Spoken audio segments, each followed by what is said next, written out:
শুভ সন্ধ্যা। আজকে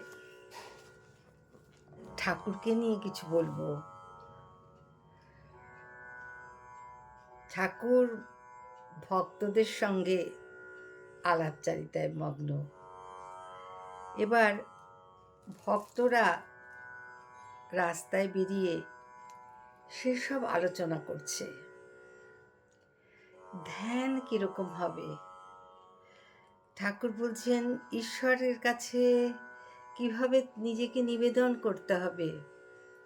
সেটা হচ্ছে, মনে করো একটা পাখি, সে গাছে বসে আছে আর একটা ব্যাধ তাকে তাক করছে। তাক করতে করতে মানে সে এক দৃষ্টে তীরটা নিয়ে পাখির দিকে তাকিয়ে আছে। তার পাশ দিয়ে ব্যান্ড পার্টি, রোশনাই, আলো মধ্যে দিয়ে বর যাচ্ছে বিয়ে করতে। তার কিন্তু কোনো দৃক্পাত নেই, তার দৃষ্টি শুধু হচ্ছে সেই পাখিটার দিকে। কখন সে তীর নিক্ষেপ করে পাখিটাকে হত্যা করবে।